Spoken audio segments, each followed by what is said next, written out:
Всем здравствуйте, Сомосцес, Селемецис дерьме.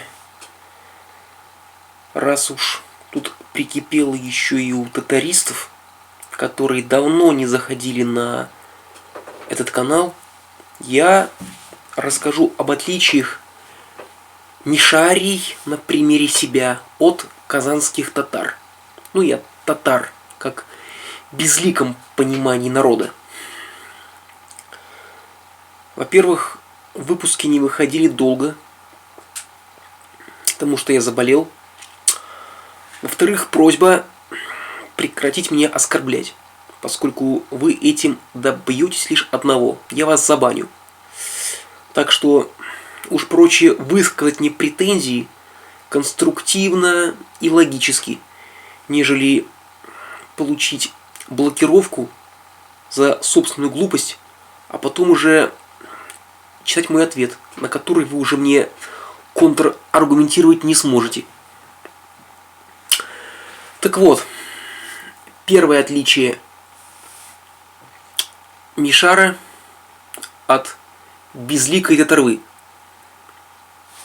Внешность.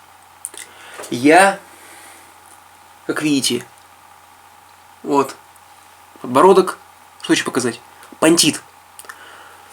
Я пантит, что говорит о моем буртасском происхождении.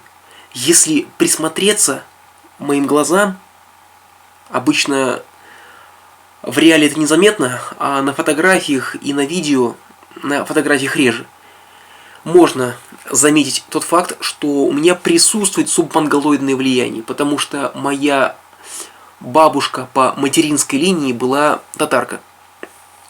Опять же говорю, что я дедушку не виню, мишарок на всех не хватает.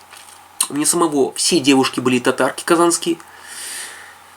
Но, по крайней мере, ни одна из них мишаркой себя не называла. И ни у одной из них, по их словам, не было мишарей в роду.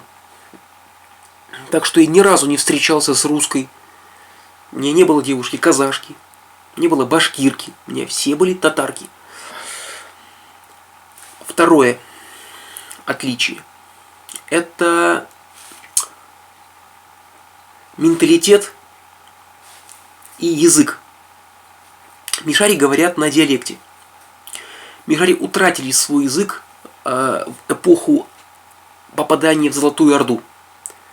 У мишари западно-татарский диалект, еще называют западно-кипчакским. Вообще-то кипчако-куманская линия языка. Менталитет алано-сарматский. Это вот четкость, твердость, грубость. Если, не знаю, у казахов это можно сравнить с родом Адай.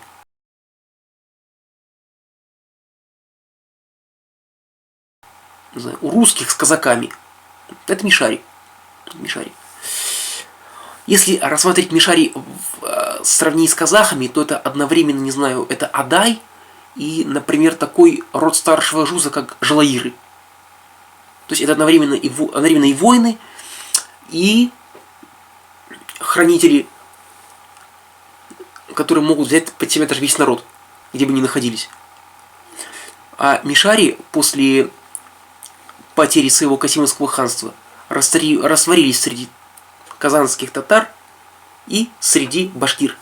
То есть у казанских татар это татары мишари, у башкир это башкиры мишарского рода. То есть это уже мишар-роу. Третье отличие. Это вмешательство во все серьезные процессы. Вот только мишар может снять такую роль, делать такой канал и снимать ролики на ту же тему, что и я. Это потребность в чем-то воинском. В каком-то достижении успеха. Все вот татарские, в основном спортсмены, это мишари. В основном политики, это мишари. Батыры в истории, как у башкир, так и у татар, это мишари. У татар в основном мишари. Я думаю, все татарские батыры были мишари. Ну, Муса Джалили, еще там некоторые в роду, в истории мишарями не были. А так в основном мишари.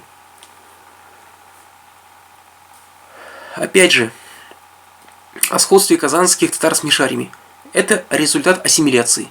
Когда мне говорят о сходстве мишари с татарами, я говорю о сходстве татар с русскими.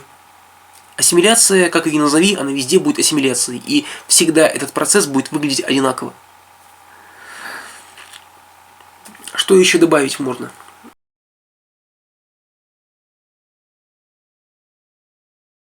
Добавить можно следующее. Отличие татарской нации от казахской заключается главным образом в одной детали.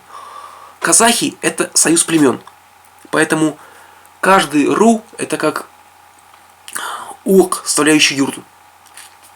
У татар же идет процесс европейского формирования нации. То есть, я говорил же, татар формировали большевики. Из казанских, астраханских, сибирских тюрков и все подобное. Вот с крымскими татарами разделили, потому что не хотели объединять два таких многочисленных народа. Но аннексируя Крым, несмотря на всю ту политику, которую вели на разъединение крымских и казанских татар, им пришлось объединить два новых народа. Так что теперь уже ничего не поделать русским, но татарская нация объединилась. Теперь крымские татары стали еще одним субэтносом. Думаю, это пора уже ролик закончить. Он будет такой короткий, но, думаю, достаточно ясно даст вам понять, как отличить мишара от обычного татарина. Это характер, это, опять же, это отношение к чем-то жестком таком, потребность в чем-то вот таком брутальном, в чем-то таком воинственном, в чем-то серьезном, глубинном. Это какой-то энтузиазм, какой-то романтизм. Это вот чисто мишарская тема. Казанские татары, они такие скромные, серые. Ну, честно скажу, я не знаю, чем выделяются казанские татары. Ну, в казанских татарах есть тоже плюс. Я еще сниму ролик, где я похвалю татар, как я в свое время раньше снял негативный ролик про казахов, потом снял ролики для оправданий предыдущего видео, чтобы показать, что я еще испытываю чувство уважения к казахам и за что казахов любить. Так, на этот раз я сниму ролики, где расскажу хорошее о татарах. На этот раз все. Сау болыңыз, сау болыңыз. До связи.